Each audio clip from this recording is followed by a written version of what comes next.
Hello, everyone. Do we have everyone in the meeting now, Rosita? Oh, yes, we have some additional folks coming in, but yes. Terrific. Welcome, everyone. Hello. So happy to have you all here. We'll have an option soon to be able to enter our breakout groups where we hope everyone will stay on video and share your voice and unmute.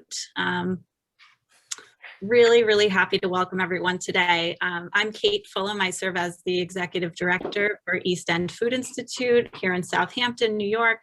Our mission is to support, promote, and advocate for local food and local producers.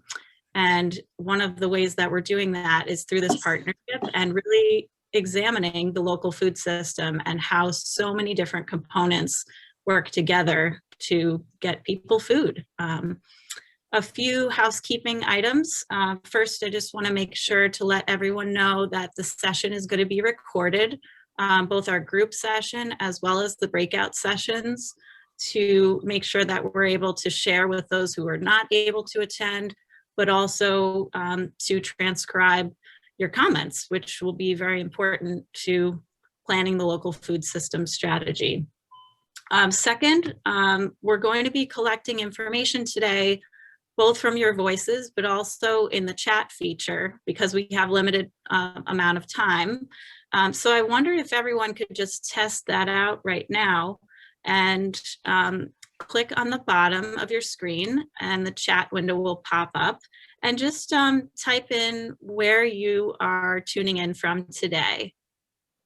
So I'm in Southampton, New York. We have somebody from Springs, joining from Southold, Rocky Point, East Quogue, East Hampton, West Hampton Beach, Valley Stream. Wow, oh my goodness. Sag Harbor, Washington, DC. We need you. Huntington in California, Melville. There's so many people tuning in from so many different places. Oh, we have Shelter Island. Hi, Sue in Cambridge. How are you? Great. So this is really wonderful. Feel free, if you have thoughts or reactions, to share those in the chat throughout. We also wanted to acknowledge that we have over 100 people registered for this webinar. Huge interest of food planning on the East End of Long Island.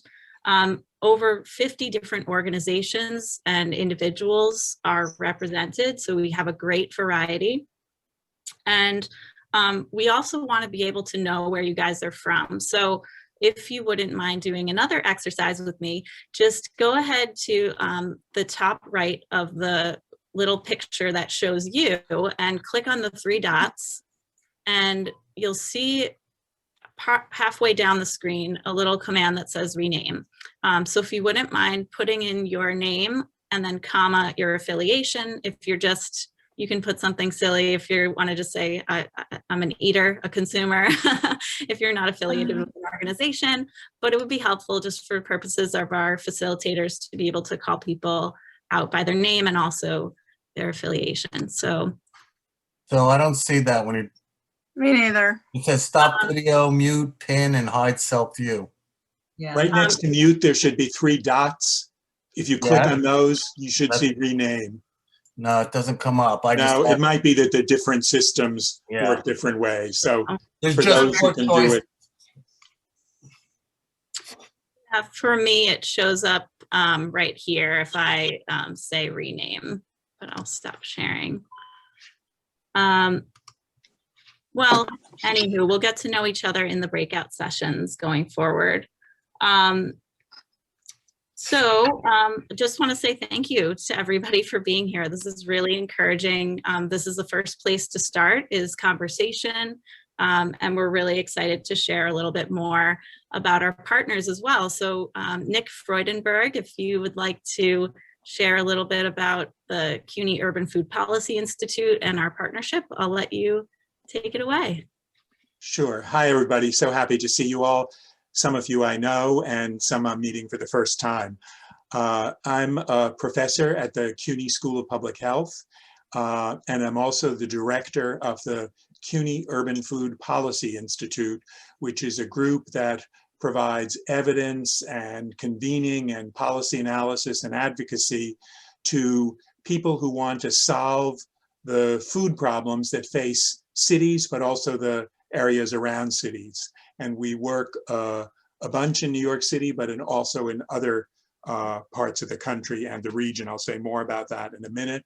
I also happen to live in the Springs for the last 20 years or so, and so recognize some of you from down the street and have had my own experiences, especially in this pandemic year, food insecurity and the wonderful food at Quail Hill Farm and the farm stands and so on. So I bring both those perspectives. About 2 years ago, Kate and I started to talk to each other, and I think the shared interests are what led to this session today. We had received funding from a foundation to begin to create a foundation for a longer term food plan for New York City and the New York region. And we had been consulting and working with the city health department and the mayor's office. And just recently, they've released a 10-year food plan. But our feeling was that to be most useful, a food plan had to look at the larger region.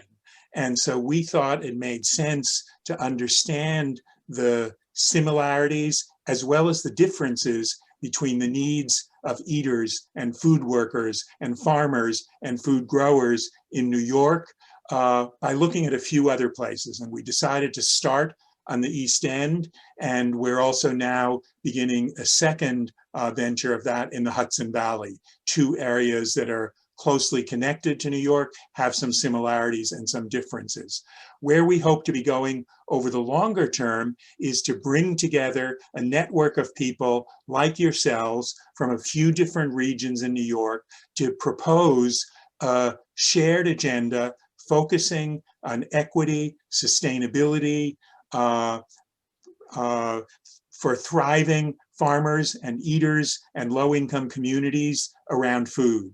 And for the last year and a half or so, East End Food Institute and the CUNY Urban Food Policy Institute have examined in depth the food system out here in the East End. We've talked to some of you, we've looked at dozens of reports, and today we'll be presenting those reports to invite you to join us in thinking about where do we go from here.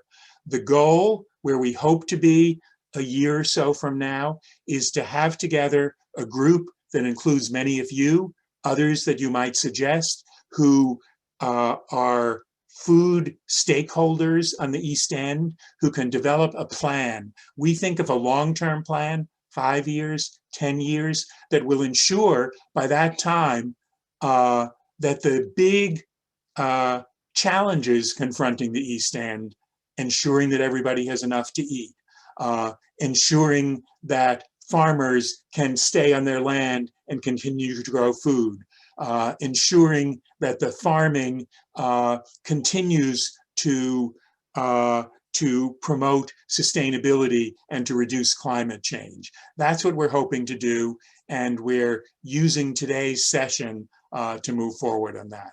And with that, I will turn it back to you, Kate.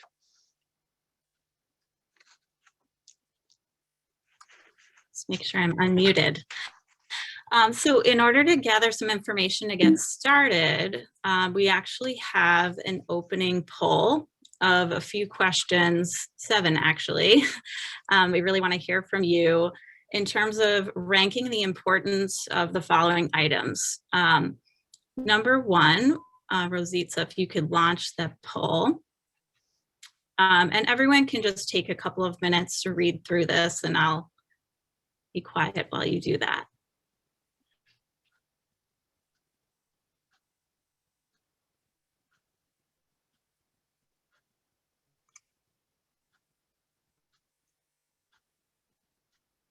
And when you're ready, feel free to start filling it out.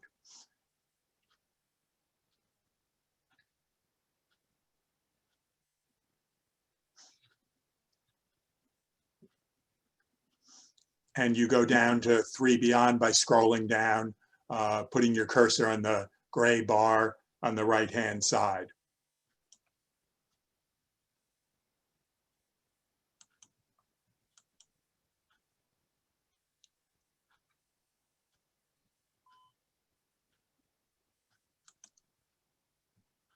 Thank you. We're starting to see some people finishing the poll. Where is the poll? It should be on your screen, on the slides, on top of the slides. It just says opening poll. And It nothing. may be that your internet connection is slow and it's taking time to open, but we could, Yes. is that what's happening? Yep. I'm sure that's it. It may never open. It's so slow. We can send out the recording of this presentation as well as the poll questions as a survey following this. So if you're not able to participate right now, don't worry. We're just trying to get a general idea during this session. And then we'll actually launch this poll again at the end to see, based on discussion with others, if your perspectives changed at all during the session. So for those of you who have on poll in progress, you'll get in. could you repeat yourself? So if you go to poll in progress, which is next to record, it's showing that If you can press on that, you'll get in.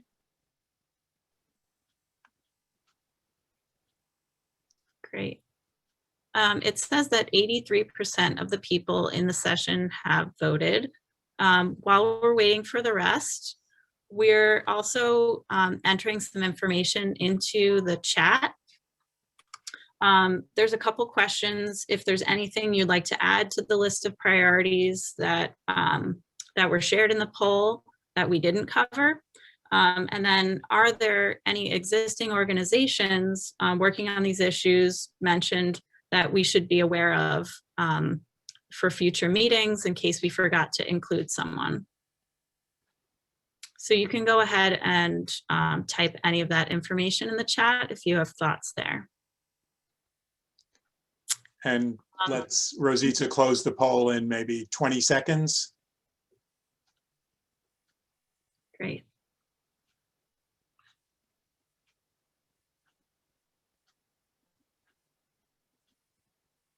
Thanks everyone for participating. So really, your input is going to help us to craft an agenda for policymakers to move forward on regional food systems planning. And so all of this information is super valuable. All right, so I think we could probably close the poll at this point. And then we can share the results and stop sharing. Let's see. Into the nitty gritty of what we've been doing together for the last year and a half to almost 2 years, back when we began. We had took a look at about 40 different resources, from demographic data to published studies to even local media coverage to hear some of your voices. And put together a portrait of the East End. It's similar to if you were going to put an addition on your house, you have to do a survey of the existing conditions. So that's really what we've done so far. And then we summarized our findings in this report. And then now we're looking to get more in-depth information from folks like yourselves so that we can create a shared agenda to move forward with policy. So our goals, we really are hoping for really productive conversations. We know that food and other topics can really spark a hot debate. And in this case, we're looking to really channel those feelings into passion towards working together to make good things happen. We hope that we could develop develop a list of outcomes and goals that are shared across diverse groups, identify action steps and timelines to share and accomplish our vision, and establish partnerships so that we can begin taking the steps towards a better food future. And it's going to take partnerships to make a long-term food plan, and really hoping that, you know, we can have a more equitable, prosperous food system, and that it's sustainable in many ways as well. So we all know that the East End is a unique place. Our findings really focused in 4 topic areas: the seasonal economy, agriculture and the environment, the food workforce, and diversity, equity, and health. And those are the 4 groups that we're going to be breaking out into today to dig a little bit deeper. I personally, over the last couple of days, have been listening to a lot of conversations on food planning and, you know, COVID-related information, from the USDA to the food planning initiative that's going on in New York City. And the common theme that I'm hearing is really creating resiliency within our local food systems. And there are so many passionate and creative and amazing, resourceful people on the East End that I know if we put our heads together, we can really create a plan that leverages all of our individual strengths and also our resources. So with that, I'll invite Nick to dig a little bit deeper into these 4 topics. Great. So just a couple things before jumping into the content here. We use the term food system and the food system at the East End. And what we mean by that is the mix of people who grow food, people who distribute food, people who process food, people who sell food, people who eat food, people who don't have enough food. And that system defined for, in this case, the 5 towns of the East End. And we want to understand the map, the ecology of that food system so that we can make recommendations. And I've been following the chat, and you have so many wonderful suggestions already. We've benefited from this, and I'm sure we'll get even better. Some of you will know the basics that we present today, and we hope for some of you will be new. But what was a firm determination of our effort was that we wanted to look comprehensively. Many groups look at farming or farming in the environment. Other groups look at food insecurity and food access. We wanted to look across the food system and begin to bring together the groups that are now siloed. And one other thing that we're very determined to do and hope we can get started today is to identify both the areas where the different groups working on food in the East End agree, but also to highlight some of the differences between employers and worker organizations, the differences between people who farm for a living and environmentalists. And we wanted to create a space, a platform where those different groups, all of us sharing this space together and wanting to survive and prosper, can begin to work out those differences in a way that creates a healthier, more sustainable, more thriving East End. So the seasonal economy is both an opportunity and a challenge. It means many of the low-income folks living here have trouble supporting themselves in the winter season. It means that many people who are part of our food system don't live here, a fact very much illustrated by the pandemic. It means that there's a big second home economy, and that the market for second homes, again, particularly when folks from New York started coming out here more, has put even more pressure, more development pressure on the farmland that is available. So we need to understand the peculiarities, the particularities of our seasonal economy, and how can we leverage that to bring more benefits and fewer limitations. For some reason, thank you. Suffolk County, we learned, is a really important part of New York's agricultural economy. And New York has a big agricultural economy compared to many other states, even though many people think of New York as an urban and a manufacturing center. It's also, as folks out here know, an agricultural center. And that the land and the farmland we have in Suffolk County, and particularly on the North and South Fork and on the East End, are really an important part of the value of New York. But there's a lot of development pressure, and that development pressure, as well as farming itself in the different ways, puts pressure on that natural environment. And we're interested in both the people who grow food, but also in people who are part of the fishing and shellfish community. And our effort is to look at both parts of that food economy and to understand what are the opportunities and the challenges. And if we're going to preserve the East End to be a healthy, sustainable place that can continue to grow food for our children and grandchildren, we're going to have to do some things differently. And we hope that this plan can be the starting point of together agreeing on what needs to change. Next slide. Oh, I see. Maybe I can do it myself. We're very concerned with the food workforce. The food workforce is an essential part of the East End economy. It's the foundation for the seasonal tourism economy, and yet food workers often don't earn enough to be able to feed themselves and their family. And many food workers either can't afford to live here and have to, come out on 27 every day, spending a lot of time doing that, or don't have enough income to support themselves and their family. And if you look at some of the median annual income of food workers in Suffolk County, 2018, this is all before the pandemic, you can see the huge challenges they face.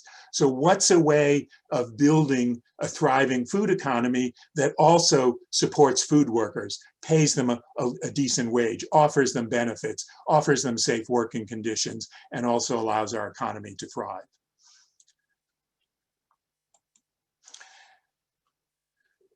The reality is that about 28% of the folks who live on the East End are people of color. Many are low income. And although there is fabulous wealth out here, there's also not so fabulous poverty. And if we're going to develop a food plan, we need to support people on different ends of the economic spectrum and to figure out a way to create a more equitable food system and a more equitable economy.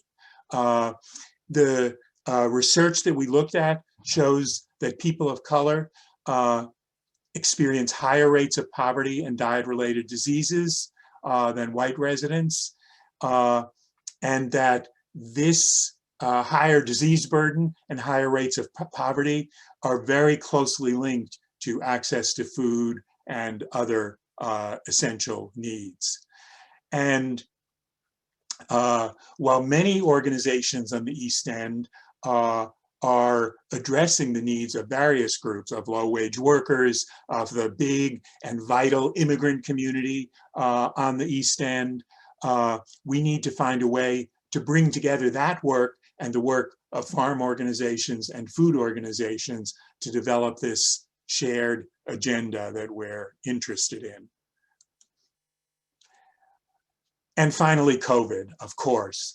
We started this project before the pandemic started, but it clearly emphasized the pandemic put a spotlight on the existing weaknesses of the food economy on the East End and in the nation and in New York City. Look at these numbers from the Feeding America's survey of the increase in child food insecurity. In 2018, there were about 36,000 food insecure children in Suffolk County. We don't have good estimates for the East End itself.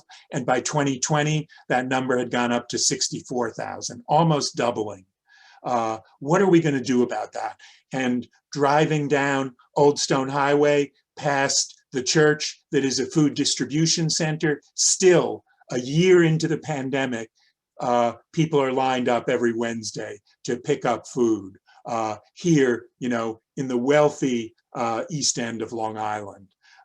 This is not a problem that's going to go away by itself, and all of us need to put our heads together to think up the systems that we can take to use the wealth and the food we do to ensure that everyone has enough to eat. And so one of the tasks that we hope that we can take on is today and in the future, and we understand that we won't be able to fully address all our questions that we're raising in this session today, but we hope this is only the beginning. And at the end, we have some ideas, and we hope to hear yours about next steps. We hope that we can begin to understand the shared values around the role of food and how we can together create a more vibrant, a more equitable, a more sustainable local food system. And with that, I turn it back to you, Kate. Great, thanks, Nick. So now we're gonna get right into our breakout groups. Again, some of you self-selected at the beginning: agriculture and environment, seasonal economy, diversity, equity and health, or the food workforce. If you didn't self-select, you'll be put into a group, and I think there's so much crossover here that we definitely, anyone could comment on any of these issues. So again, just as a reminder, try to develop some common ground. Listening will be really important in these sessions. We have about 45 minutes, so seems like a lot of time, but likely you'll need to keep your comments brief so that we can hopefully hear from everyone. And the sessions in the breakout groups will be recorded. So if you have things that are sensitive that you'd like to share separately, you can feel free to send a message in the chat to the panelists, or you can email us, and our contact will be listed on the slide at the end of the presentation. So Rosita, if you want to go ahead, we'll be transported and put into our groups. Just and we're back. And we're back. Right in mid-sentence, but that's typically the way that it works. Great. Well, I hope everybody had a good breakout group. Our group certainly was very diverse and great conversation, a lot of interesting perspectives, and we hope to be gathering more information as we go forward. We want to give each facilitator time just to synthesize what all of the groups discussed. So Jessica, would you like to begin with the seasonal economy group?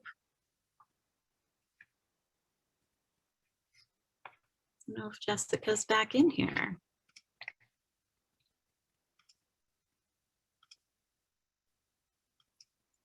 Nick, are you back?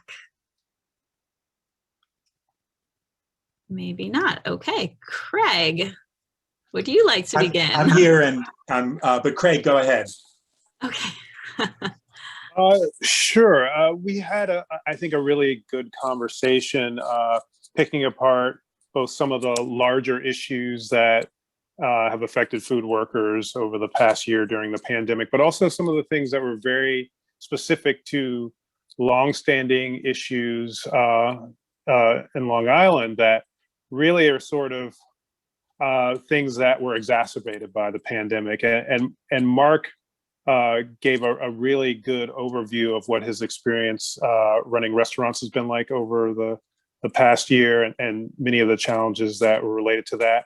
And one of the things that came up was the issue of food workers having access to housing, and how, while this issue was definitely part of what was affecting the ability to secure workers before the pandemic. There's a fear that it's going to be even worse after the pandemic because of pressures on real estate that have emerged over the last year, and just the nature of the way in which workers have been disconnected from their jobs, and trying to bring them back in a way that not only connects them with the work, but also addresses these issues of housing, et cetera. So that was one of the main issues that we talked about. We also talked a bit about the way in which workers have directly experienced the pandemic. Alexandra gave a really good perspective on her experience, both as someone who was initially out of work and was able to be supported by unemployment, but also the trepidation that she had going back to work, and the changes to both the format in terms of doing more delivery, et cetera, and the experience of wearing PPE, et cetera, and how, while apprehensive about it, it's, after some time, it very quickly became, part of the norm. And there's a new sense of normalcy that has emerged during the pandemic, but the fact that things have been able to get up and running and start to move in the right direction was a positive takeaway. And lastly, we talked a bit about what building back better would look like. How does the food service sector recover from the pandemic in a way that not only digs itself out of its hole, but also addresses some of these longstanding issues. And we talked a bit about training, pathways towards advancement, and many of the sorts of changes in the food system that would allow workers to feel more secure, that would deal with issues related to retention, et cetera. So those were just some of the things we discussed. Anyone from our group who wants to jump in and mention some of the others, feel free, but those were some of the major issues that we kicked around during our discussion. Awesome, thank you. And just due to time, we'll keep moving things along. We're going to hope to end on time at 5:30. We've done a great job so far of keeping on time, respecting everyone's time. So Nick, would you like to go next, and then Jessica, and then I'll sum up my group? Sure. So I'm going to highlight 4 themes. We had a wide-ranging discussion, really very good range of experiences in the group. First, several people talked about finding new ways to bring food, particularly healthy food, to people, and bring people to food, through farm organization, partnerships, institutional programs. A second theme that came up several times was the importance of giving people dignity. Several people talked about needing to educate our elected officials about the importance of treating people with dignity.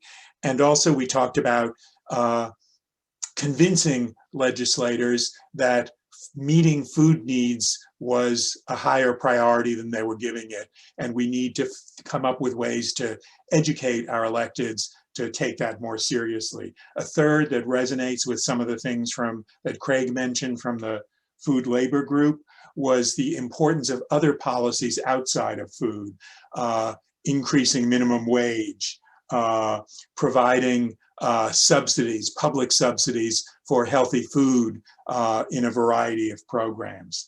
And finally, we talked some about bringing new organizations, new constituencies, new people into this conversation. Our goals, I think, are to have a diverse and unified voice to identify how can we create a food system that values inclusivity, diversity, dignity, health. And people had wonderful suggestions for others to bring into this process. So we're excited about that. And if I left something out, people can put it in the chat to share with everybody else or with us. Thank you. Jessica, do we have you back? Yes, I'm sorry. I could hear you asking for me before, but I couldn't speak. Oh, good. All right. apologize. But I'm not sure if I can do the conversation justice in just a minute or two, but we did have a lot of overlap with some of what I heard Craig and Nick talking about, but we also talked a lot about the fishing industry on the East End, the need to raise awareness of the benefits of local fishing, and that also extends to agriculture, and also the lack of local infrastructure to be able to process and market local products and to transport them. We talked about the need to do a deep dive into the needs of the workforce. In particular, we talked about transportation and housing for all the folks that are the force behind the food system, and also raised some ideas around the conflict and tension around these issues as well, and the importance of connecting folks to resources, and the need for cooperation and collaboration between industry groups. One example that was raised as between fishers and restaurants to promote local products, and making connections and just raising awareness of the benefits of local food. And again, also, if I missed anything, anyone feel free to add it to the chat. Great. This is really inspiring and encouraging. So thank you all again so much for participating. I'll just share a couple items from our group. We had a great agreement about really the theme of planning ahead in terms of the health of our soil, education of the next generation, buying ahead and ordering ahead of local foods so that farmers can plant ahead, or that food, as Jessica was saying, could be processed ahead of time. A great example of that is the work that we're doing thanks to Heather Meehan as our farm to school coordinator to work to get more local foods on the menu at local schools that's outside the growing season.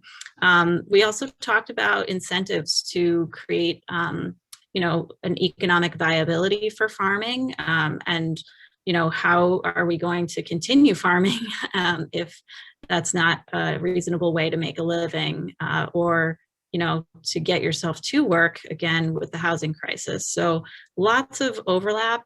Really appreciate the open conversations. Please get in touch with us to continue these conversations, and look out for upcoming events where we'll dig into specific topics. So Nick, do you want to share a little bit about the next steps that people can expect? Sure. So these are some of the organizations that are active, and the amazing thing we have is this wealth of organizational and human capital. And the question is, how do we bring the energy and commitments of all these organizations into a focused agenda? We will be inviting all of you to join subsequent sessions, and we hope you'll agree to participate, and also send us the names of other people who might need to be added to this process. And as I've said a few times, our hope by the end of 2021 is to have a first draft of a community developed, community owned food plan for the East End. And we then hope we can take that. We'll be consulting with our elected officials, but we hope that there'll be a group of organizations and individuals who will be advancing this agenda to the people who represent us at the town, county, state, and national level. And we invite your thoughts on how to move that along. We invite your thoughts on what other organizations and mobilizations to bring into that. And we also might be in touch with some of you individually to ask you to give us additional feedback and information on the work that we've developed so far. We have a much more extensive report, about 30 or 40 pages, that summarizes what we learned in this process, and we will be making that available to all of you, sending it out in the next couple weeks, and again, invite your comments on it. I think that's it, and we're going to put up the poll one more time and ask you to vote one more time in order to see where things stand. And Peter, did you want to say something? Is that a hand up?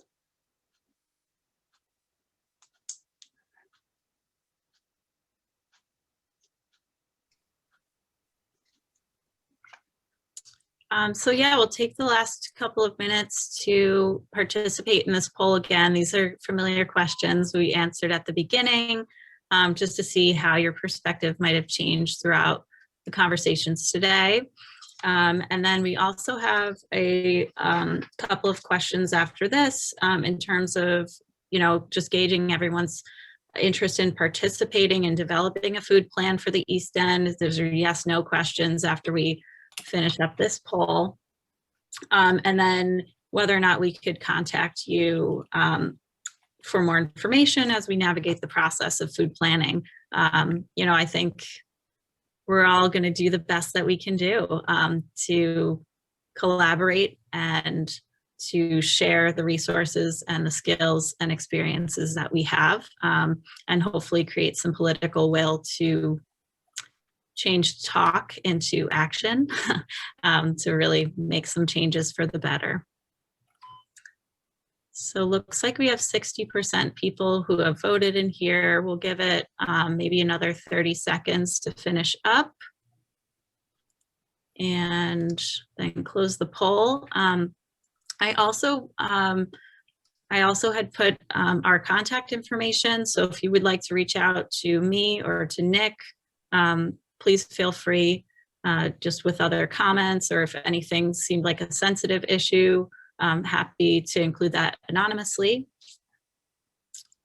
All right, so we'll close that poll. And then the last two questions, just so we have a gauge of interest in participating going forward. Rosita, if you could put the yes, no questions up for the group, and then we'll close out and let everyone go home and make dinner. And thank you all so much for participating in this. It's like really, really encouraging. And from so many areas of the country as well, people connected to our region. Thank you, everybody. Gotta go. Thanks, everyone. Ciao. You Have a guys. great evening. Thanks, We'll everyone. talk to you again soon. Bye. Cheers, everyone. Beautiful. Thank you, Kate, and thank you, Nick, and all who were on. Good, we'll Thanks see to you all all of you soon. for making this a great place to eat and grow food and catch food. Thank you. Bye, thank you for participating. Bye, everybody. Bye, thanks, Sarah. Bye all.